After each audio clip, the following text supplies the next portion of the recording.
Telangana CM KCR Tirumala tour ఖరారైంది.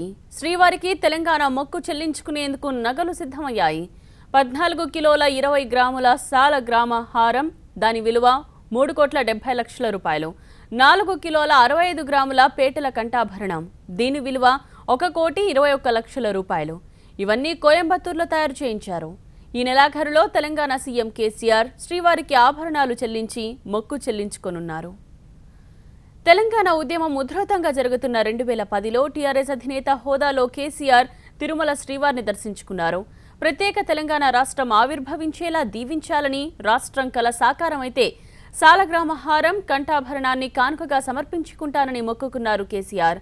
Telangana రాష్ట్రం ఏర్పాటు కావడంతో మొక్కు తీర్చుకోవాలని కేసీఆర్ నిర్ణయించారు. రాష్ట్ర ప్రభుత్వం తరపున 5 కోట్లతో సాలగ్రామ హారం, కంఠాభరణాలను కానుకగా సమర్పించడానికి 2 ఏళ్ల కిందట అసెంబ్లీలో తీర్మానించారు.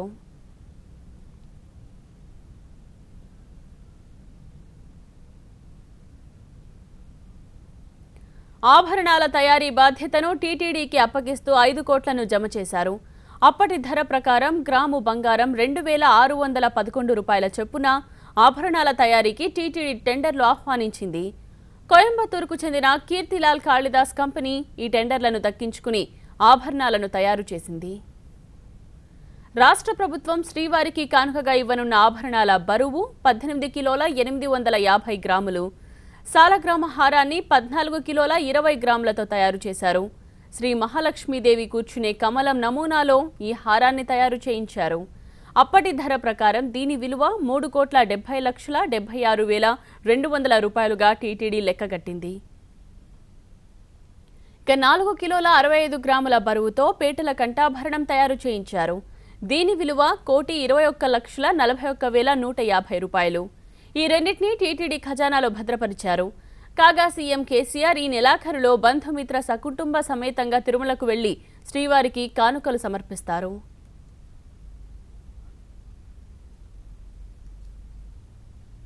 31న మొక్కు తీర్చుకోనున్నారు తెలంగాణ సీఎం కేసీఆర్. తిరుమల టూర్ గురించి మా ప్రతినిధి రాకేష్ పూర్తి సమాచారం అందిస్తారు. రాకేష్, టూర్ ఇప్పటివరకు దాదాపుగా ఖరారైనట్లే భావించవచ్చు. ఈ నెల 31న సతీ సమేతంగా కొంతమంది బంధువులతో పాటు అప్పుడు ఉద్యమంలో పనిచేసినటువంటి కొంతమంది ఉద్యమ నేతల్ని కూడా ఆయన తిరుపతి తీసుకెళ్తున్నారు.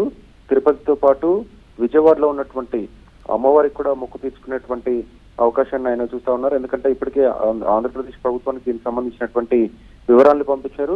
టూర్ షెడ్యూల్ కు సంబంధించినటువంటి వివరాలన్నింటినీ కూడా పంపించడం జరిగింది. నేరుగా 31వ తారీఖు తిరుపతి వెళ్తారు. అక్కడ ఒక రోజు బస్ చేయడంతో పాటు మొక్కులు సమర్పించుకొని ఆభరణాలు అక్కడికక్కడ ఇప్పటికే తిరుపతి చేరుకునే ఆభరణాలన్నీ కూడా వాటిని స్వామివారికి సమర్పించుకున్న తర్వాత తెల్లారి అక్కడ నిద్ర చేసిన తర్వాత తెల్లారి విజయవాడకు చేరుకుంటారు. విజయవాడలో కూడా కనకదుర్గ అమ్మవారికి ఇప్పటికే ముక్కు పుడకతో పాటు కొన్ని ఆభరణాలను చేయించారు. అవి కూడా ఇప్పటికే విజయవాడ దుర్గా టెంపుల్ కి చేరుకున్నాయి. వాటిని కూడా సమర్పించి అక్కడే చంద్రబాబుతో కూడా భేటీ అయ్యే అవకాశం కనిపిస్తా ఉంది. దీనికి ఎవరెవరిని తీసుకెళ్లాలి, ఎలా వెళ్ళాలి అనేది ఇప్పటికైతే ఆలోచనలు జరుపుతా ఉన్నారు.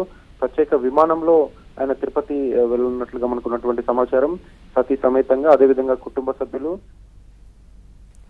Thank you Rakesh.